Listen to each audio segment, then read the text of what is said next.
मित्रों, जब भी हम शिवालय जाते हैं तो देखते हैं कि शिवलिंग के पास माता पार्वती, कार्तिकेय और गणेश के साथ नंदी भी विराजमान हैं। हिंदू धर्म में नंदी भगवान शिव के निवास कैलाश के द्वारपाल हैं। साथ ही बैल के रूप में वे उनके वाहन भी हैं। उन्हें हर शिव मंदिर में भोले शंकर के साथ प्रतिष्ठित किए जाते हैं। संस्कृत में नंदी का अर्थ है प्रसन्नता या आनंद। नंदी को शक्ति, सामर्थ्य और कर्मठता का प्रतीक माना जाता है। शैव परंपरा में नंदी को नंदीनाथ संप्रदाय का मुख्य गुरु भी माना जाता है। नंदी शिव के वाहन होने के साथ ही उनके साथी और उनके गणों में सर्वोच्च हैं। क्या आप जानते हैं कि नंदी का जन्म कैसे हुआ? उनके माता पिता कौन थे? कैसे नंदी शिव के परम प्रिय हो गए? कैसे नंदी भगवान शिव के वाहन बने? क्यों वे शिवलिंग के साथ विराजते हैं? नमस्कार मित्रों, आप सभी का एक बार फिर से स्वागत है थॉट्स ऑफ गॉड के एक और नए वीडियो में। आज हम इस वीडियो के माध्यम से यह जानेंगे कि नंदी कैसे बने भगवान शिव के वाहन। पौराणिक कथा अनुसार ब्रह्मचारी व्रत का पालन करते हुए एक बार शिलाद ऋषि को भय सताने लगा कि उनकी मृत्यु के बाद उनका संपूर्ण वंश समाप्त हो जाएगा।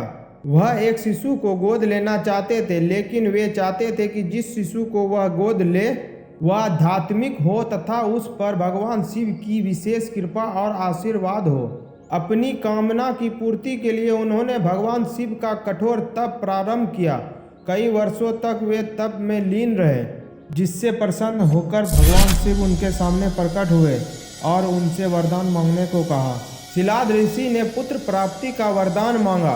भगवान शिव शिलाद ऋषि को उनका मनचाहा वरदान देकर अंतर ध्यान हो गए।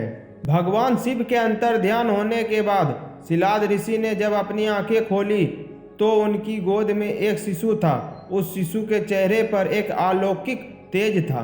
शिलाद ऋषि ने उसका नाम नंदी रखा और उसका पालन पोषण करने लगा। वे उससे बहुत स्नेह करते थे, किंतु नियति ने नंदी के लिए कुछ और ही लिख रखा था। एक दिन मित्र और वरुण नामक दो संत शिलाद ऋषि के आश्रम में पधारे।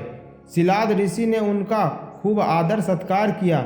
नंदी ने भी उनकी बहुत सेवा की। प्रस्थान करते समय शिलाद ऋषि और नंदी ने दोनों संतों का आशीर्वाद लिया।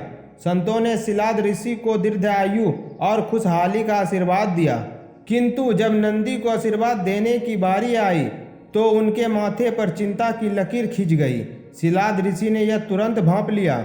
जब वे मित्र और वरुण ऋषि को आश्रम के बाहर छोड़ने गए तो उसने पूछ लिया कि उन्होंने नंदी को लंबी आयु का आशीर्वाद क्यों नहीं दिया। तब दोनों संतों ने उन्हें बताया कि नंदी अल्पायु है। यह सुनकर शिलाद ऋषि चिंताग्रस्त हो गए। नंदी ने जब पिता को चिंतित देखा तो उसका कारण पूछा। शिलाद ऋषि ने नंदी को पूरी सच्चाई बताई। पिता की बात सुन नंदी हंसने लगे। आश्चर्यचकित पिता ने जब कारण पूछा तो नंदी बोले, पिताश्री, आपने मुझे भगवान शिव की कृपा से प्राप्त किया है। जिस पर शिव जी की कृपा होती है उन्हें कोई संकट छू नहीं सकता। यह कहकर वे पिता का आशीर्वाद प्राप्त कर भगवान शिव की तपस्या करने वन चले गए और तप करने लगे। नंदी का तप इतना कठोर, ध्यान इतना प्रबल और आस्था इतनी मजबूत थी कि भगवान शिव को प्रकट होने में अधिक समय नहीं लगा। शिव ने प्रकट होकर नंदी से वरदान मांगने को कहा। नंदी ने पूरी उम्र उनका सानिध्य मांग लिया।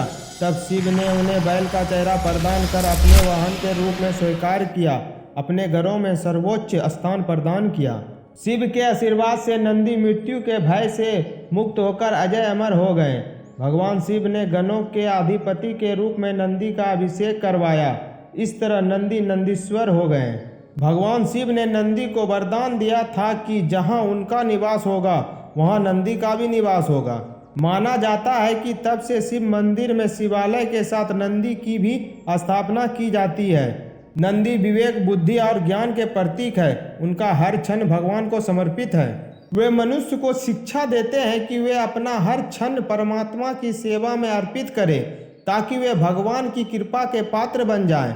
मित्रों, आपको भगवान शिव और नंदी की कहानी से यह अवश्य पता चल गया होगा कि नंदी कैसे भगवान शिव के वाहन बने। आशा है आपको यह भगवान शिव और नंदी की कहानी अच्छी लगी होगी। आप कमेंट्स के माध्यम से अपनी राय अवश्य दें। वीडियो को लाइक और शेयर करें ऐसी ही मैथोलॉजिकल स्टोरी और धार्मिक कथा वीडियो के लिए हमारे चैनल को सब्सक्राइब कर लें।